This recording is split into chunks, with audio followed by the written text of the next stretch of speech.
Listen, right now you could be only a few clicks away from experiencing something amazing, something that has changed thousands of lives all over the world. I'm talking about a high consciousness field similar to those at pilgrimage sites and sacred places. It's where people go to heal, to connect, and to become the best possible version of themselves.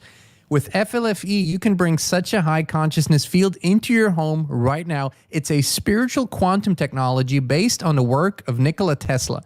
Better sleep, more energy, greater well-being, improved finances, electrosmog mitigation. These are only some of the things people on the FLFE service are experiencing. Try it now for 15 days completely free of charge, no credit card needed. Just click on a link down below to start your free, no strings attached FLFE trial right now.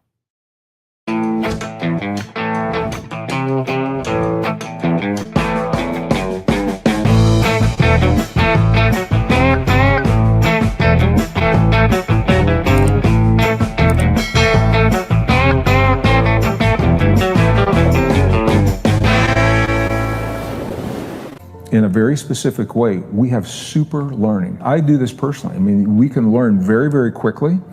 We can learn music. You can learn to perform the way another musician is performing. You can learn a foreign language very quickly. You can retain, not only retain, but recall information. Super learning, super memory, super retention, super recall from the mirror neurons. And here's the kicker. Those mirror neurons in the human brain are in the 6th layer of the neurocortex that is made possible through a mysterious DNA fusion that happened 200,000 years ago. When we showed up, who or whatever is responsible for our existence, whatever's the source of the intervention that appears to have happened, made those neurons possible. And it gives us the ability, if we choose, to access this potential, to learn and experience very, very quickly. Hey, Inspire Tribe, my fellow freedom lovers. It's John Nolan here. Thank you so much for tuning in. It is Wednesday, June 5th, 2024. We're healthy, we're wealthy, we're whole, we're free. It's wonderful to see you all. Thank you for joining us on Rumble and YouTube and in the live chat. I see the tribe. It's so beautiful. Ronnie, good to see you, my friend. LeBeau, I don't know. Raymond, good to see you, my friend. Thank you for your beautiful message. Stuart, oh man, so many of the original tribesters here today. Thank you. Gerda is here. J Rowe, Kelsey, good to see you. Sharon, welcome. Joanne, Michael, Andrea, Anna is here from Sweden. Welcome, my friend. So good to see you too. Inspired is here. Wow. I guess Christine's in the live chat. The wise thumbs in the live chat. Rob from Michigan, good to see you, brother. Annie is here. Oh my goodness, thank you all for tuning in. All right, let's go into it. Welcome to the 6th part of the end of religion as we know it. I'm not going to do the long-winded introduction into this because you've all seen it, and those who are coming to this and are new, there's a link in a description where you can find the entire series where we sort of build the narrative here or build the story. I will say this, why this is so important in a general sense, and this I want to repeat is, we are truly going through a reset. And so far, this word has only been connected to something negative. But a reset also means that we're resetting our story, our history. We're resetting what we have formerly believed about ourselves. And our aim here is to get to the bottom of it, to get to the truth. So we can't leave any stones unturned, including religion, which a lot of people would like to. My approach is that I simply imagine that I'm exploring a foreign world. I'm exploring a new world to me. And if I have no connections, no emotional connections or attachments, I can see things for what they are rather than for what I want them to be. So that makes things very different. All right, so we're going to continue. And this is not going to, it's not going to stay just with Mauro Bellino, who is the author. This is one of the books he wrote, Gods of the Bible. But for now, we're studying this material here because I think it's a very good foundation for everything else. So we're going to continue today, and we are going to talk about the atom. Yes, the atom. Now, this is the book that we're sort of taking the cues from Mauro Bilinio. I'm going to put on my glasses. And again, for those who are new to this, his working method as a translator of the Bible, proficient in ancient Hebrew, Latin, I think Greek as well. His method is characterized by two fundamental elements: reading and reporting what is written literally in that Hebrew code and pretending that what is written there is true. So I think this is important. Most translators or most people that speak on the Bible do it with a certain interpretation. They call it allegory, they call it symbolic, and he does nothing of the kind. Okay, so let's go right into it. The atom, which when we say it kind of sounds like the atom, does it? Like the atomic age. But the atom and the origins. Now, Greg Braden in this clip, and this is quickly why I wanted to share this clip with you all, tells us there was and he says it's a scientific fact, that there was a intervention some 200,000, 220,000 years ago that was instantaneous, that made us who we are today. We can talk more about that later. But that is sort of Greg Braden, who has studied the Bible, who has written books on the Bible, but who's also a scientist, who's going to come back soon on our show, by the way. That's what he has said. So the Bible tells us of the creation / fabrication of the atom at two different moments, and presents us with the two ways in which God intervened. God, in parentheses. These two narratives are apparently so different and incompatible that biblical exegesis attributes them to different traditions, allowing an irreconcilable opposition between different editors of the Old Testament. Basically, the tradition tells us that there is a very concrete and then a more symbolical version of how creation happened. And we're going to get into this in depth today. And I think we're going to come out with more clarity. The two sources can be traced to how the authors refer to what we today translate as God. In Genesis 1:26, the biblical authors use the term Elohim. In Genesis 2:7, the actions being described are attributed to Yahweh. In the first case, it is reported that the Elohim decided to create Adam in their image and likeness. In the second case, it is said that Yahweh used clay and breathed life into him. So these are, you could say opposing views, but we're going to find perhaps a perspective that we haven't seen before. A close analysis of the two sections shows that the attitude with which many commentators accept and explain the inconsistencies in a narrative is by no means justified.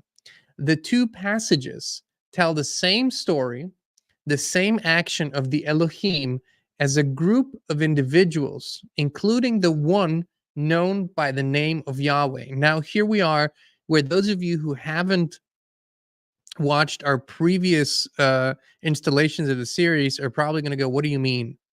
The Elohim, what group of people? There's only one God. I encourage you to go back, watch the entire series, as it will explain why we're looking at this way.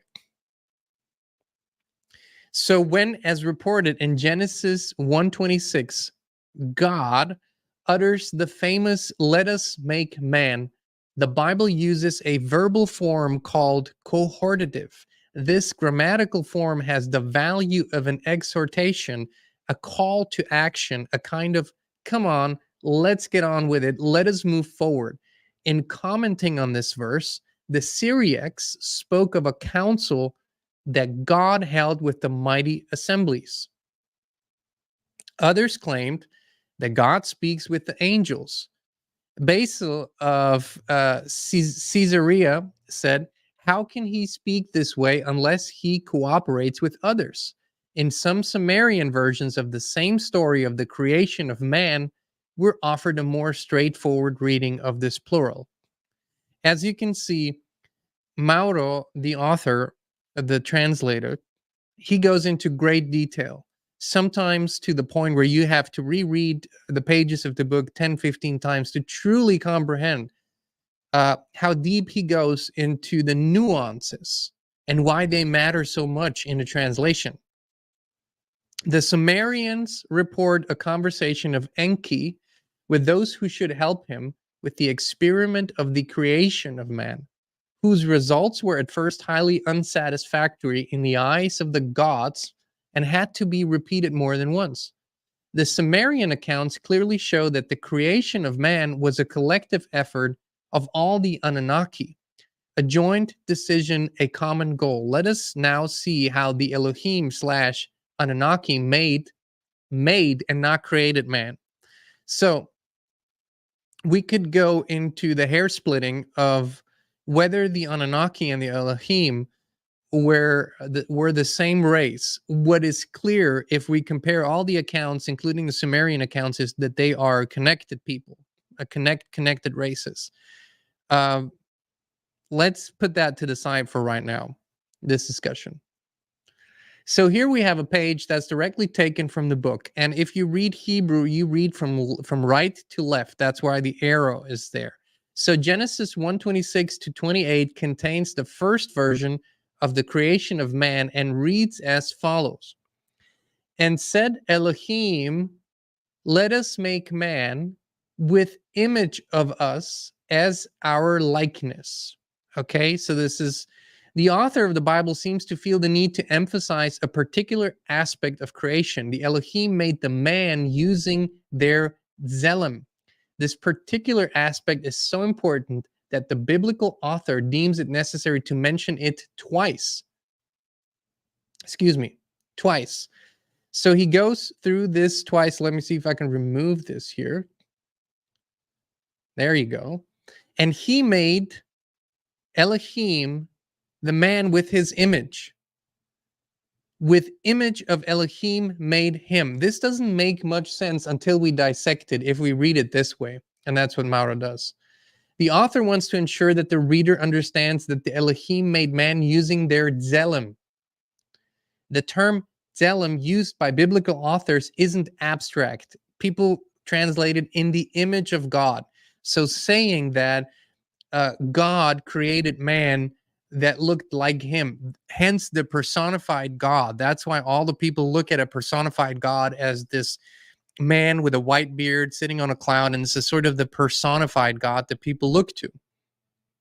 But the term Zelem, used by biblical authors, isn't abstract. The etymological dictionary defines Zelem explicitly as something material that contains the image, a complete form. Forgive my typos. So we're looking at what does the term Zelem, which is translated as in the image, actually means. Furthermore, in the Brown Driver Briggs Hebrew and English lexicon, the entry for Zelem reads, something cut out of. What is that? What is it that contains the image of a human being and can be cut off or cut out or pulled out? Now, clearly, for a lot of you and me, DNA comes to mind. Sumerian accounts tell the story of how the element to be inserted to make man was taken from the purified blood of Anunnaki males. What he is doing, and this is important to note, what Mauro is often doing is he is focusing on the Bible. But if you take the Old Testament and compare it to the Sumerian Akkadian accounts, then you find that the Old Testament, to a large extent, seems to be, and we've talked about this before, seems to be a copy of the Sumerian Akkadian accounts. Now, most Bible scholars, when asked about Sumerian Akkadian accounts, will tell you that these are not true. These are stories, mythology. But the text that is copied from those accounts, the Old Testament to a large extent, they call it the truth. This is very, very interesting. Just wanted to point that out. Okay, let's move forward here. Using the exact and precise meaning of the words used in Hebrew when translating the Bible, we find that Adam is not simply created according to the image of the Elohim. The correct translation would be with the image, or better, with that material something that contains the image of the Elohim. Now, I want to quickly remind you what Greg Braden said about 220,000 years ago when there was a DNA fusion that gave us abilities that we never had before, that are clearly, from a scientific standpoint, have not developed in an evolutionary way, but were instantaneously. Just keep that in mind as we move forward. In Genesis 1:24, we read, "And God said, let the land produce living creatures according to their kinds, livestock, creatures that move along the ground, and wild animals, each according to its kind. But Adam, man, is not made according to his kind." Man's kind, at the end of the divine intervention, differs from the one from which it originated. So now we might ask the question, what did we originate from? What species was taken and altered to create man? So who was the creature that received the Zelem, the breath of life of the Elohim? The most likely hypothesis points to Homo erectus or Homo habilis, which were then skillfully selected and blatantly domesticated. Again, we learn from the Sumerians that man was created for the Anunnaki. In other words, the Elohim created Homo sapiens so that he could understand and carry out the instructions received from his makers. Evolution of human thought then transformed these makers into gods. Okay, let's take a pause here. Let's talk about it. Once again, and if you go deeper into what Greg Braden and others, by the way, have said about this genetic intervention 220,000 years ago, he also said that, and let's just take a different term that a lot of people know. Let's take the term Neanderthals, right?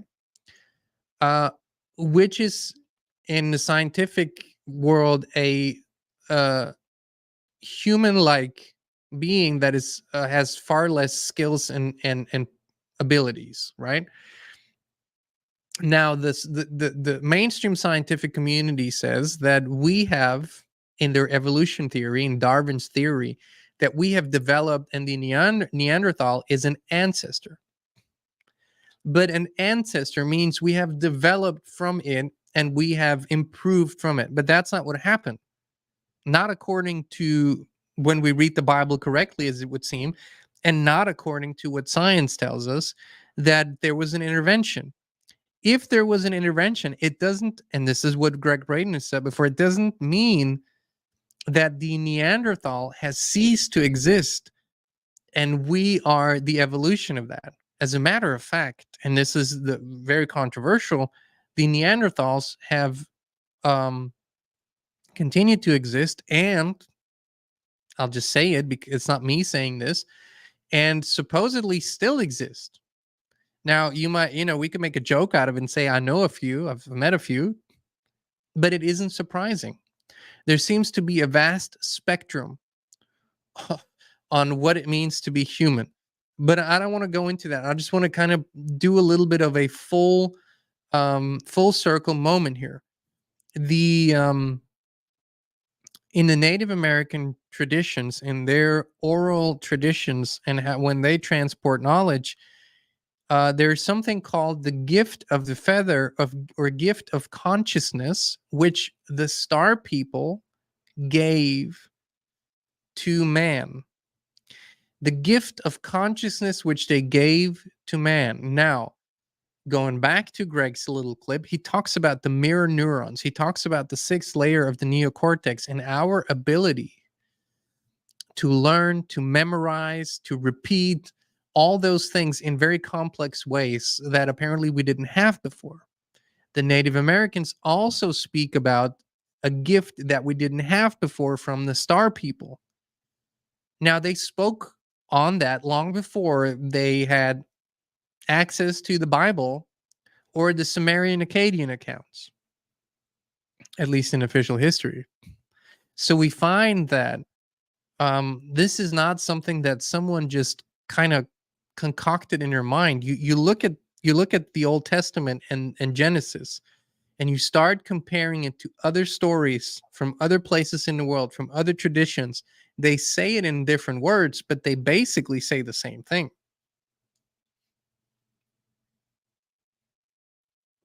Okay. According to the traditional view, the second version of creation is an allegorical story in which God is depicted as a potter molding man from clay. We believe that if read correctly, the two accounts of creation complement each other.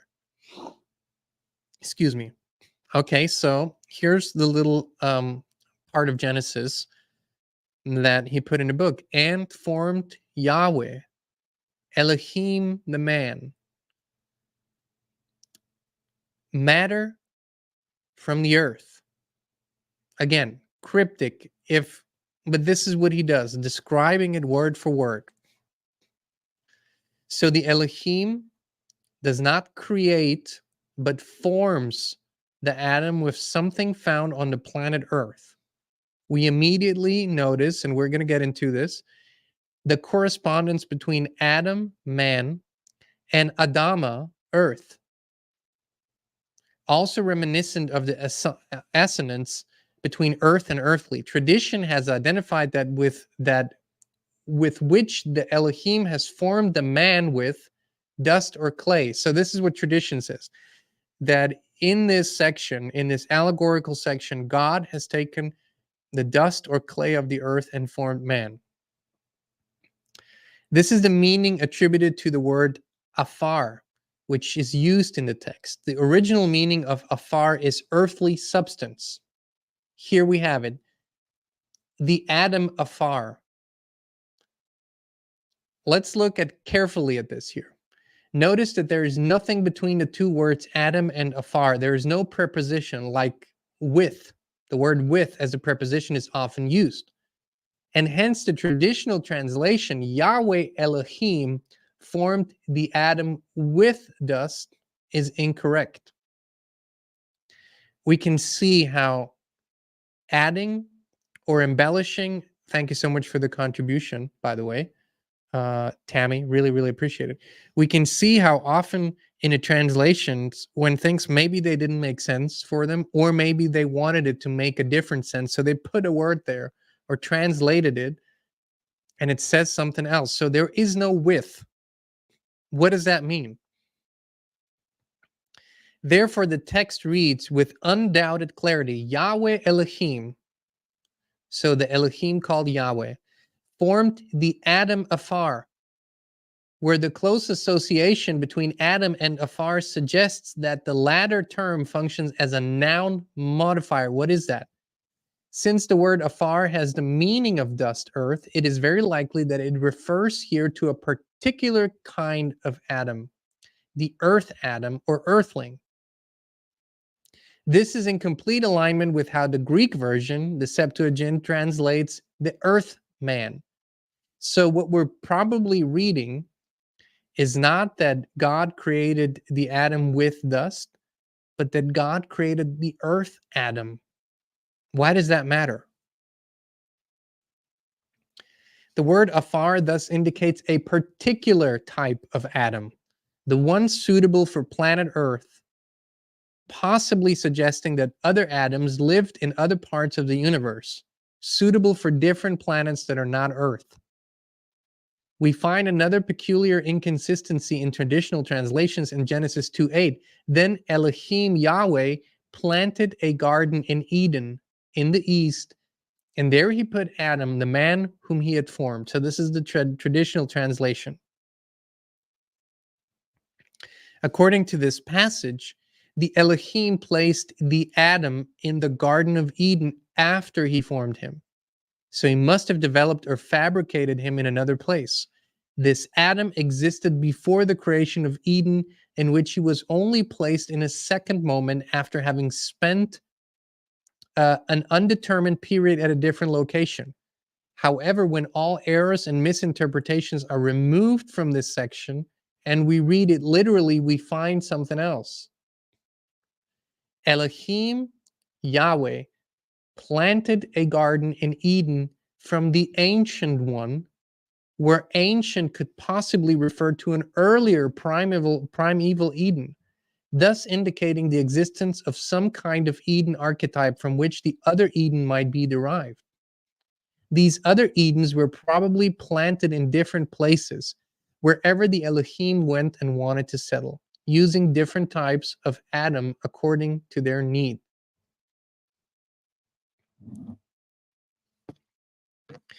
Now, this is quite a lot to swallow all at once. But we see that there are some fundamental differences that we can find if we go word for word and if we read the Bible literally. What I have found by studying these texts with the help of Mauro Bellinia, who is sufficient in ancient Hebrew, proficient, not sufficient, proficient in ancient Hebrew and Latin, is that, and this is what he points out so often, is that if you read the Bible symbolically, allegorically, you have all kinds of inconsistencies, things that don't make sense. And people say that's because it doesn't have to make sense to you. God is the one who makes sense of it.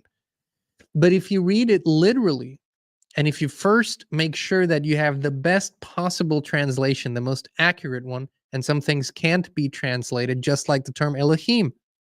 Nobody knows what Elohim and Yahweh means, but it's used in various contexts, so we can derive that it pertains to a race, it pertains to a group of entities, a people that apparently are not from this place.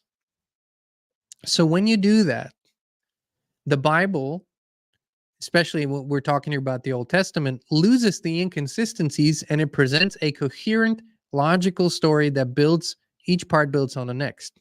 Even though we're dealing with, 60, 70 authors over a period of 1,500 years or more, written in different languages, we still find a lot of consistency in a literal translation of the Bible. Again, what I'm suggesting is not that you believe me or even you believe Mauro. If you really want to go deep, learn as much as you can about it. What I do suggest is that we look at the Bible as if we were strangers coming from a foreign place, seeing it for the first time. If we can, as a matter of fact, if we can do all research and all learning in this way, then we might preserve some real knowledge as we're going through this reset, and we might have something that is actually true. Now I'll give you an overview of what I read here, and I'll give you an overview of what I think this means. The beings that we are today, and I'm not referring to spirit, but the physical beings that we are today, according to what I've been studying, we are because of genetic intervention by another species that apparently did that for their own purposes, to have a slave-like species that will live in an enclosed space, Earth, and that will do what they need us to do.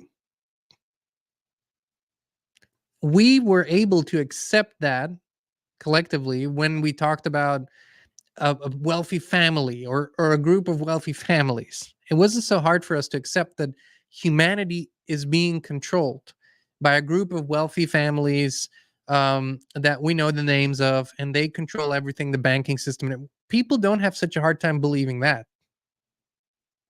What they can wrap their minds around is that the story, and if you are this creator race, wouldn't you want for people to believe in that you are God?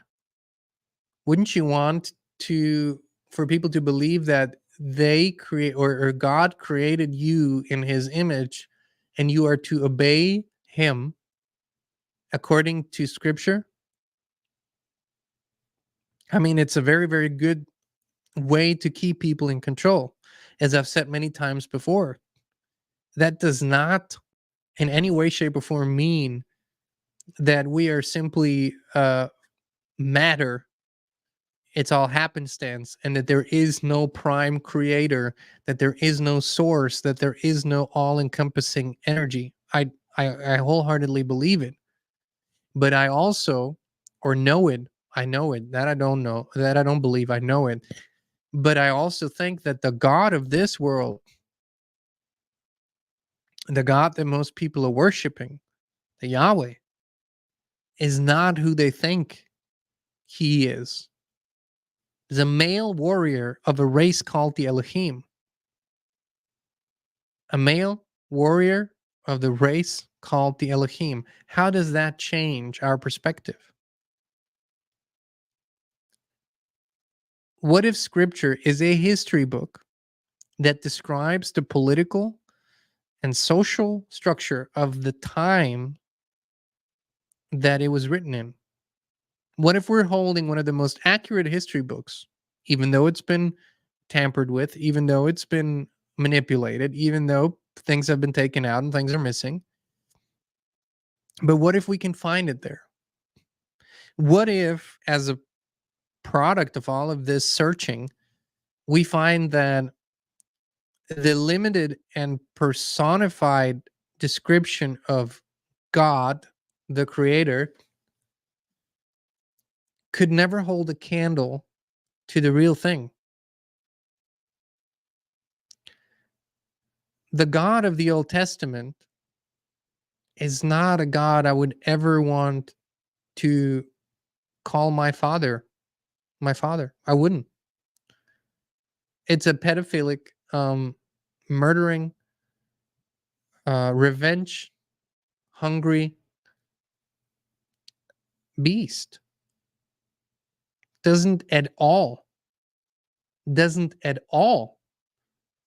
embody any of the qualities that we're all here striving for. Now, that is the Old Testament. And then people point to the New Testament. But can you really talk about the same being if you read both? I don't see it unless it's a very schizophrenic being. And then again, I refer to my previous statement. I'm not saying this is the way it is. But what I'm saying is, if we really want to discover the truth about anything, we have to keep an open mind. And let's quote the late great Jordan Maxwell. The mind is like a parachute; it only works when it's open.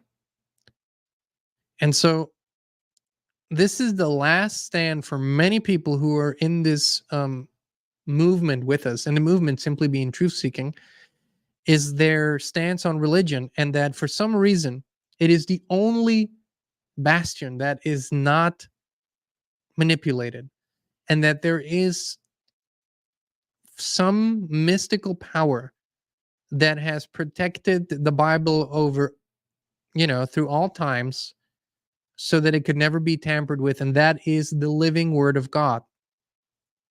Let's examine that. Let's put that to the test. If it is the truth, it will stand scrutiny. It will stand testing.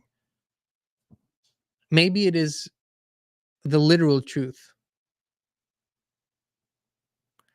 But what does that mean for us? What does that mean for our self-worth and self-esteem as we're discovering our divinity? Now, if people could really go and say, well, hell, we're just a slave race then, everything that we've been taught or everything that we are telling ourselves is a lie, I would say nothing is further from the truth. If you can, and that's what I've been talking about the most, right? If you can connect to the spirit, and the spirit is not being this body, the spirit is not DNA. It's not anything or physical or tangible. But if you can connect to that, you connect to a way of thinking and feeling and experiencing that goes way beyond anything the body is capable of. I think the spirit as such probably precedes precedes human flesh and its creation. I would see it as something eternal. At least that's how I feel.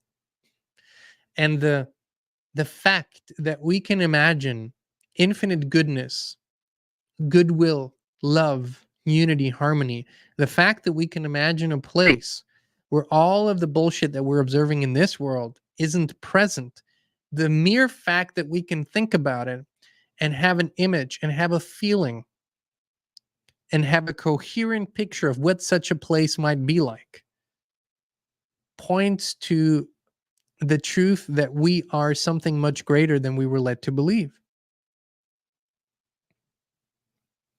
I don't have all the answers. I go by the questions that I have. And if life has taught me anything, is that asking the right questions is far more important than some half-assed answers we might find. If you ask bigger questions, you will find bigger answers. You have to ask bigger questions for everything in life, some fundamentally big questions. This entire system and everything is founded on scripture and its various forms. Everything. And this is the line that so many are not willing to cross. I know it because we're losing people and friends in our circles that think it's the wrong thing that we're doing here by questioning these things or simply exploring a different perspective. But I've never let that stop me before. So that's what we're going to continue to do. I would encourage you to go back, if you haven't yet watched the entire series, take it part for part. We put the link to this book and the other book, The Naked Bible, in the video description. I think one of the best purchases we've made. Very, very important. And ask your own heart, who taught you the stories of the Bible? Who interpreted the stories for you? Why was it forbidden for the longest time? Why did the Catholic Church forbade people from reading the Bible without a priest present? Why did they initially not want people to learn how to read? If this book says what they say it says, they would want everyone to read it. Thank you so much for your contribution, Karen. They would want everyone to read it. But to this day, people say, sure, read this and then come to me so we can talk about it. What does that mean? Read this, then come to me so I can tell you what it means. And it is interesting, and I've pointed to this in a previous part of the series, that the publishers of today's Bibles, like the Vatican Publishing Company, puts out two versions. One is for the scholars and the other one is for the general public. Why? Because in a general public one, the word God is in there all the time. It's not in the scholar version. They have Elohim in there. Now, why would you do that? What do they know that they're not sharing? I find that even for those who haven't grown up religiously, in this case, especially Christian, thank you, Deborah. Really appreciate it. Thank you. That haven't grown up, even those who haven't, and I haven't, I haven't grown up in a religious family or spiritual for that matter. And it's unbelievable how deep the programming goes with this. How many conventions of life are built on it and predicated on it. So we don't even know the shackles that we're in because we can't see them.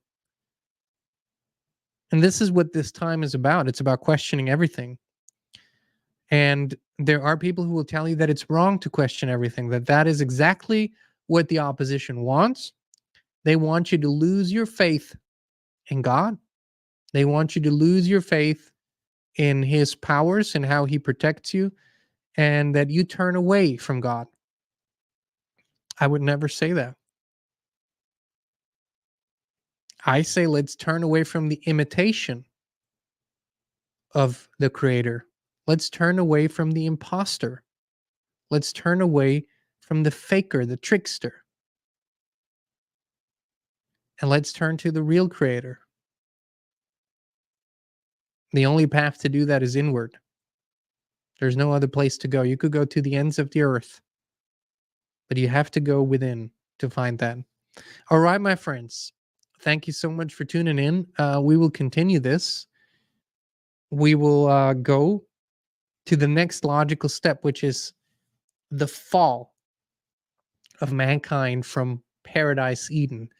And we'll go into the depth of what that means and what it doesn't mean, and how pervasive the story is and how much it impacts our psyche even today. Because the one thing that every true Christian keeps telling me is, I am a sinner, you are a sinner. My being wholeheartedly rejects that. Have I committed sins? Of course. Do I fall short of my own standards? Yes, I do. But to brand yourself an eternal sinner, good luck. Good luck with life and everything beyond it. All right, my friends. Again, thank you so much. We love you. We appreciate you. And we will be back with you again very, very soon.